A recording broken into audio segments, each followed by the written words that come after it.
ടി.സി. ജോസഫിലേക്കാണ്. അദ്ദേഹം വന്യമൃഗശല്യ പ്രതിരോധ ആക്ഷൻ കമ്മിറ്റിയുടെ ചെയർമാനാണ്. ശ്രീ ടി.സി. ജോസഫ്, ഇപ്പോൾ ഈ അടുത്ത കാലത്തുണ്ടായ സംഭവ വികാസങ്ങളുടെ പശ്ചാത്തലത്തിലാണ് മുഖ്യമന്ത്രി തന്നെ മുൻകൈയെടുത്ത് ഒരു യോഗം വിളിച്ചത്. അതുമായി ബന്ധപ്പെട്ട കുറച്ച് കണക്കുകളൊക്കെ പുറത്തു വന്നതാണ്.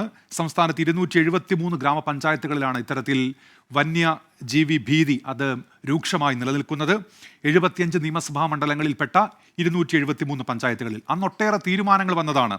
ഈ സന്നദ്ധ പ്രവർത്തകരുടെ പ്രൈമറി റെസ്പോൺസ് ടീം ഉണ്ടാക്കുക, സംസ്ഥാനാടിസ്ഥാനത്തിൽ ചീഫ് സെക്രട്ടറി അധ്യക്ഷനായ സമിതി രൂപീകരിക്കുക, അതിന് ജില്ലാതല രൂപമുണ്ടാക്കുക, പ്രാദേശിക സമിതികൾ രൂപീകരിക്കുക, അങ്ങനെ നടപടികളൊക്കെ സർക്കാരിൻ്റെ ഭാഗത്തുനിന്നുണ്ടായി, തീരുമാനങ്ങളൊക്കെ എടുത്തതാണ്. ഇതൊക്കെ പ്രാവർത്തികമായിട്ടുണ്ടോ എന്നുകൂടി പരിശോധിക്കേണ്ടതുണ്ടല്ലോ. നമ്മൾ ഈ വന്യമൃഗശല്യത്തെക്കുറിച്ച് ചർച്ച ചെയ്യുമ്പോൾ നമ്മുടെ പ്രതിരോധം എവിടെയാണ് പാളുന്നത്? ശ്രീ ടി.സി. ജോസഫ്. ആദ്യമായി പറയാനുള്ളത് 2016 മുതൽ 2025 വരേക്ക് വയനാട്ടിൽ കൊല്ലപ്പെട്ട ആൾക്കാരുടെ കണക്ക് എനിക്ക് വയനാട് SP-യിൽ നിന്ന് കിട്ടിയൊരു കണക്കാണ്. 42 ആൾക്കാരാണ് കൊല്ലപ്പെട്ടിരിക്കുന്നത്. അതിൽ 5 ആൾക്കാർ കടുവ കൊന്നിരിക്കുന്നതാണ്, ബാക്കി ആനയും കാട്ടുപന്നിയായിട്ടാണ്. എനിക്കിത് പറയാനുള്ളത്, ഗവൺമെൻറ്റും ഫോറസ്റ്റ് ഡിപ്പാർട്ട്മെൻറ്റും എന്ത് നടപടി സ്വീകരിക്കുമെന്ന് പറഞ്ഞാൽ നടപ്പാക്കുന്നില്ലെന്ന് ഏറ്റവും വലിയ യാഥാർത്ഥ്യമാണ്. കടുവയിലേക്ക് തന്നെ പോവുകയാണെങ്കിൽ ജനവാസ മേഖല ഇറങ്ങുന്ന കടുവയിൽ പിടിക്കപ്പെട്ടതിനകത്ത് 100% പരിക്കേറ്റ പ്രായാധിക്യം കൊണ്ടതാണ്. 10 വയസ്സ് മുതൽ 15 വയസ്സ് വരെ ഒരു കടുവയ്ക്ക് ആയുസുള്ളൂ.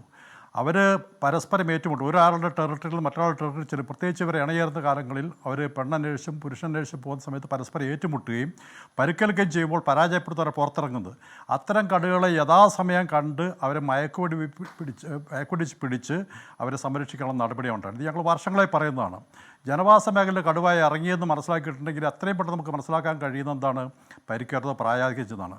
ഒരു ദിവസം പോയി കണ്ടില്ല എന്ന് പറഞ്ഞ് നിരന്തര നിരീക്ഷണം, ക്യാമറ സംവിധാനം വേണം. വയനാട്ടിൽ നിന്ന് എത്ര കടുവകളുണ്ട്, കേരളത്തിൽ എത്ര കടുവകളുണ്ടെന്ന് കൃത്യമായ കണക്ക് ഒരിക്കലും ഫോറസ്റ്റ് ഡിപ്പാർട്ട്മെൻറ്റ് പറയാൻ വേണ്ടി കഴിയുന്നില്ല.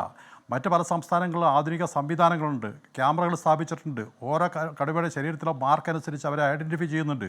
അപ്പോൾ അത്തരത്തിലുള്ള സംവിധാനം ഉണ്ടാകണമെന്നാണ് അത് സംബന്ധിച്ച് പറയാനുള്ളത്. മറ്റൊന്ന്, DFO പറഞ്ഞത്, വനമേഖലയോട് ചേർന്ന് കിടക്കുന്ന ഫോറസ്റ്റുകളും പല ഭൂമാഫികളും മേടിച്ചിരിക്കുന്നതൊക്കെ തന്നെ കാട് കയറി കിടക്കുന്ന യാഥാർത്ഥ്യമുണ്ട്. അത് തെളിയിക്കുന്ന നടപടി സ്വീകരിക്കണം. കലക്ടർമാർക്ക് ഉത്തരവ് കൊടുത്തിട്ടുണ്ട്.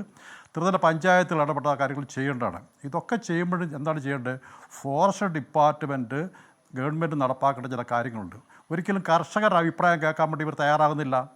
ഞങ്ങൾക്ക് ഒരുപാട് നിർദ്ദേശങ്ങൾ വെച്ചാണ് വനത്തിൻ്റെ ആവാസവ്യവസ്ഥ നഷ്ടപ്പെട്ടിട്ടുണ്ട്. അത് ഏറ്റവും വലിയ യാഥാർത്ഥ്യമാണ്. അത് അംഗീകരിക്കാൻ വേണ്ടി ഫോറസ്റ്റ് ഡിപ്പാർട്ട്മെൻറ്റ് സർക്കാർ തയ്യാറാകുന്നില്ല.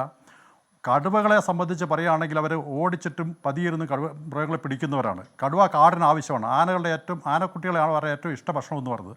പന്നികളെയും മറ്റു മൃഗങ്ങളെയും പിടിക്കുന്നത് കടുവയാണ്. പക്ഷേ മനുഷ്യന് ഉപദ്രവകാരം എന്ത് ചെയ്യണം?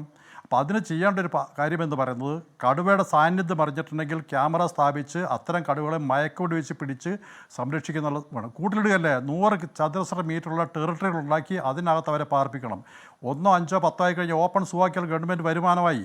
അത്തരത്തിൽ ചെയ്യാൻ വേണ്ടി തയ്യാറാകുന്നില്ല. അതിന് ഉത്തരവില്ല എന്ന് പറഞ്ഞു. ഉത്തരവുണ്ട്. ആ ഉത്തരവ് നടപ്പാക്കാൻ വേണ്ടി നമ്മുടെ ഫോറസ്റ്റിൻ്റെ ഉന്നത അധികാരികൾ തയ്യാറാകുന്നില്ല. ഈ പീഡനങ്ങളും കല്ലേറും തെറിയും കേൾക്കുന്നവരാണ് DFO മുതൽ താഴേക്കുള്ളവർ മാത്രമേ ഉള്ളൂ. ഉന്നത അധികാരികൾ സുഖമായി തിരുവനന്തപുരത്ത് ഇരിക്കുകയാണ് ചെയ്യുന്നത്. അത് നടപ്പാക്കണം. ആ നടപ്പാക്കുന്ന കാര്യങ്ങൾ ചെയ്യേണ്ടത് അവരാണ്. അതിന് ഉത്തരവ് കൊടുക്കേണ്ട ഭരണകർത്താക്കളാണ്. ഞാൻ പറയുന്നത് 1980 മുതൽ ഇങ്ങോട്ടെടുത്ത് കണക്ക് കാണുന്നുണ്ടെങ്കിൽ വയനാട്ടിനെ സംബന്ധിച്ചും കേരളത്തിനെ കണക്കെടുത്ത് പരിശോധിച്ചാൽ ഞെട്ടിക്കുന്ന കണക്കുകളാണ് പറയുന്നത്. എന്തുകൊണ്ട് പരിഹാരം ഉണ്ടാകും? ഓരോ വർഷം ചെല്ലുന്നോറും ഈ അപകടം വർദ്ധിച്ചുകൊണ്ടിരിക്കുകയാണ്. ആനകൾ കാട് വിട്ട് ഇറങ്ങിക്കൊണ്ടിരിക്കുകയാണ് ചെയ്യുന്നത്. കാട്ടിനകത്ത് ആന നിൽക്കുന്നില്ല. എന്താ കാരണം? കാടിൻ്റെ ആവാസവ്യവസ്ഥ നഷ്ടപ്പെട്ടു. നമ്മൾ തന്നെ നശിപ്പിച്ചതാണ്. വെട്ടി നശിപ്പിച്ച വനമേഖലയ്ക്ക് വന്യമൃഗങ്ങൾക്ക് ജീവിക്കാൻ കഴിയും. അവർക്ക് വെള്ളവും ഭക്ഷണങ്ങളും ഇല്ല. ഇപ്പോൾ സെന്ന വർദ്ധിച്ചിട്ടുണ്ട്. സെന്ന ഉന്മാനം ചെയ്യണം ഞങ്ങൾ ആവശ്യപ്പെട്ടു. 2007 മുതൽ 2017 ഞങ്ങൾ ആവശ്യപ്പെടുന്നതാണ്. ഇന്നും ഗവൺമെൻറ് ഉത്തരവാക്കിയിട്ടും ആകെ 20,000 ടൺ സെന്ന മാത്രമാണ് വയനാട്ടിൽ നിന്ന് മാറ്റിയിരിക്കുന്നത്. ഉദ്യോഗസ്ഥന്മാർ അനാസ്ഥയാണ് ആ സെന്ന മുറിച്ച് മാറ്റുന്നത് താമസമെന്ന് പറയാതിരിക്കാൻ വേണ്ടി കഴിയില്ല. അതോടൊപ്പം തന്നെ ഞങ്ങൾ പറഞ്ഞിട്ടുണ്ട്, കാട്ടിനകത്ത് ക്രോസ് ബാറുകൾ നിർമ്മിക്കണം. 3 കിലോമീറ്റർ ഇടപെട്ടുകൊണ്ട് ക്രോസ് ബാറുകൾ നിർമ്മിക്കണം. പെർമനന്റ് ക്രോസ് ബാറുകൾ നിർമ്മിക്കണം. നമുക്കത് അടുത്ത ഘട്ടത്തിൽ ചർച്ച ചെയ്യാം. ശ്രീ ടി.സി. ജോസഫ്, അത്തരം പ്രതിരോധ മാർഗങ്ങളെ കുറിച്ച് നമുക്ക് അടുത്ത ഘട്ടത്തിൽ ചർച്ച ചെയ്യാം. താങ്കൾ തുടരുക.